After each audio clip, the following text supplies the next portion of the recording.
Le drapeau congolais flottant du haut du palais d'Egmont, siège de la primature belge, l'image est hautement symbolique. Bruxelles a déroulé ce mardi le tapis rouge pour accueillir le président de la République démocratique du Congo, Félix Antoine Tshisekedi Tshilombo. En première ligne des officiels, le Premier ministre belge Charles Michel, qui après une chaleureuse accolade, a conduit le chef de l'État congolais devant les troupes pour une parade d'honneur.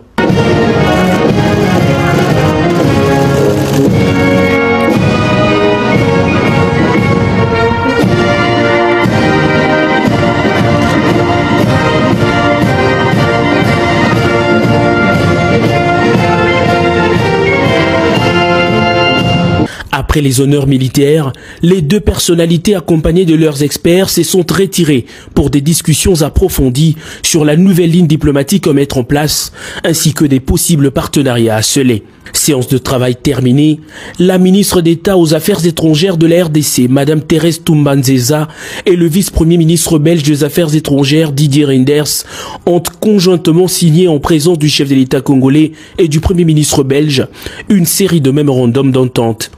Il s'agit notamment d'un document autour du domaine des affaires étrangères, d'un autre pour les ministères des Finances dans lequel une possibilité de formation des douaniers serait envisagée et d'un tout dernier sur le renforcement de la coopération diplomatique entre les deux pays.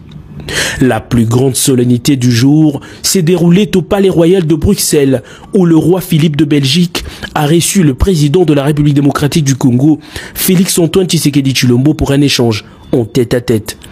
Après plusieurs minutes d'entretien, le roi et le président de la République rejoignent leurs épouses pour la séance photo qui a précédé la signature du livre d'or dans la salle Empire du palais. Le couple royal a ensuite convié ses hôtes à un déjeuner offert en leur honneur au salon blanc du même palais. À la sortie du palais royal, le cortège présidentiel a pris la direction du mémorial du soldat inconnu. Sur place, le 5e président de la RDC s'est incliné devant ce symbole de la bravoure de militaires belges, aux côtés desquels ont évolué quelques anciens combattants congolais, liant ainsi l'histoire de la RDC à celle de la Belgique. Ce solennité organisée en l'honneur du président congolais traduit la volonté de la Belgique à renouer les liens diplomatiques avec son ancienne colonie, aujourd'hui plus que jamais État souverain, la République démocratique du Congo.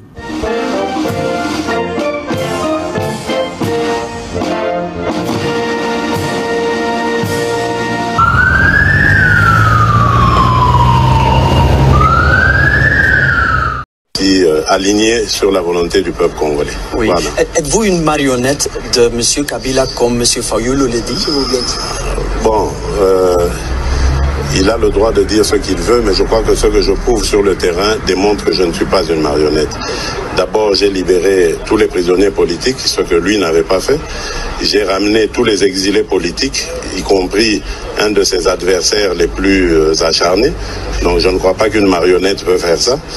Je suis en train de lutter contre la corruption qui avait caractérisé son système et j'améliore les qualités de la vie des Congolais. Donc c'est clair que je ne suis pas sa marionnette, je suis son allié parce que nous avons décidé de nous mettre ensemble pour diriger le Congo et le diriger autrement. Mais il contrôle la plupart des postes dans votre gouvernement. Oui, mais ça veut rien dire, c'est moi qui nomme. Et donc si c'est moi qui nomme, c'est moi qui peux révoquer si le ministre ne fait pas son travail. À revenir au Congo, je sens qu'il y a encore des questions. Ils se demandent est-ce que vraiment cette fois c'est la bonne, est-ce que le Congo a vraiment décollé? Moi je dis oui, le Congo a décollé, nous n'allons plus reculer, nous allons avancer et ce n'est qu'avec les Belges qu'on peut se sentir à l'aise. Parce que la Belgique c'est l'entrée pour l'Europe par rapport à nous les Congolais et ce serait une très bonne chose que les Belges nous aident à nous ouvrir comme ça sur le marché européen. Oui, hier vous avez parlé des antivaleurs qui freinent les investisseurs internationaux pour investir dans le Congo. Oui, c'est ce que j'ai dit. Oui, vous voulez faire quelque chose contre ces antivaleurs. Oui. D'abord, il faut expliquer ces antivaleurs, c'est la corruption, c'est la mauvaise gouvernance, c'est l'impunité. Il y a des gens qui font des bêtises, mais qui ne sont pas punis par la loi. Donc, Je veux renforcer l'état de droit, la justice. Je veux renforcer les mécanismes de contrôle et je vais créer un office de lutte contre la corruption. C'est un service qui va avoir plusieurs branches qui seront chargées de lutter contre la corruption. Oui. Pourquoi vous pensez que vous réussirez d'éradiquer la corruption si votre prédécesseur n'ont pas réussi? Mais d'abord parce que moi j'ai cette volonté de lutter contre ça, d'abord. Ensuite, je compte sur les Congolais, j'en connais beaucoup qui veulent changer les mentalités, qui veulent changer les choses.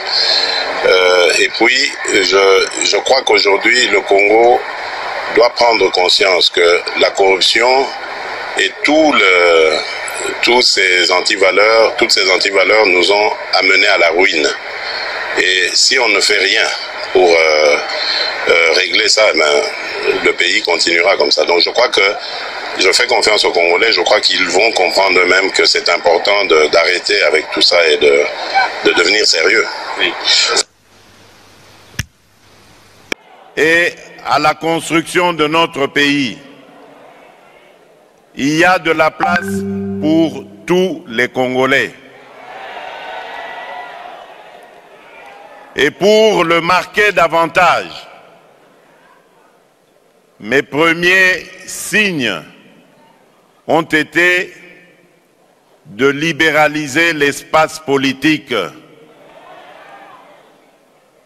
Et donc, j'ai pris la décision de libérer tous nos compatriotes qui étaient retenus pour X ou Y raisons politiques dans les cachots de la République.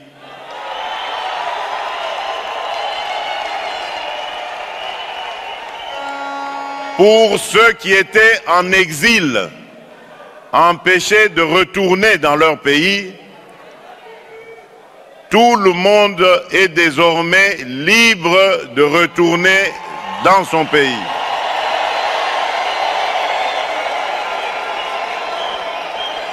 Aujourd'hui, il n'y a plus de raison désormais à prétendre craindre le pouvoir qui est en place.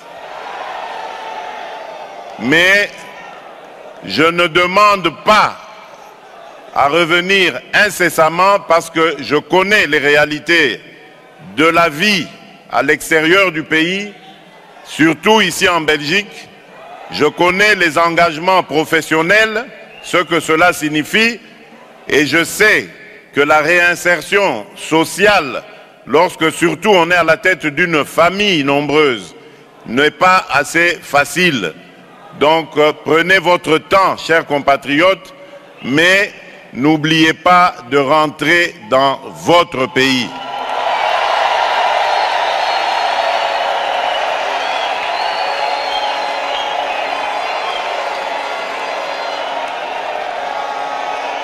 Le Congo a besoin de vous.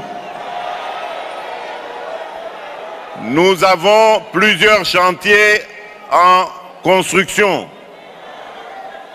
Le premier chantier, c'est celui, bien entendu, de la paix et la sécurité. Tant qu'un seul de nos compatriotes souffrira de manque de paix et de sécurité, je ne me sentirai jamais à l'aise. Nous sommes en train de tout mettre en œuvre. Aujourd'hui, notre armée est déployée en Ituri et dans le nord Kivu principalement, dans le but d'éradiquer complètement toutes ces poches de violence, une violence d'ailleurs inhumaine et gratuite qui est administrée injustement sur nos compatriotes vivant dans ces contrées. Je n'abandonnerai pas ce combat. Nous sommes à Anvers. l'un des plus grands centres de transaction de diamants du monde. Entre les mains de ces capitaines d'industrie belges passe plus de la moitié de diamants exploités dans tous les pays du monde.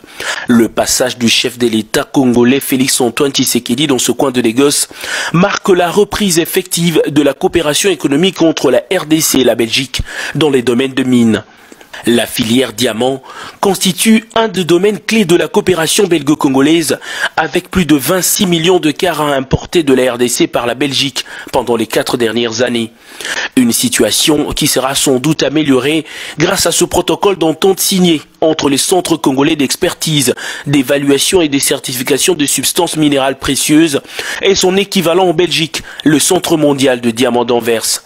Ce protocole, qui s'inscrit dans une perspective de coopération gagnant-gagnant, vise dans le respect de droits en vigueur de deux pays, le développement d'une relation préférentielle et entièrement transparente.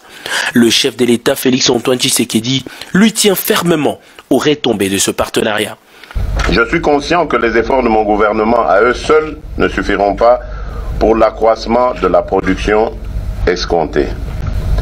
C'est pourquoi les portes de mon pays seront largement ouvertes à ceux qui souhaitent y venir pour investir, car nous regorgeons dans notre sous-sol aussi bien le diamant industriel que celui de joaillerie.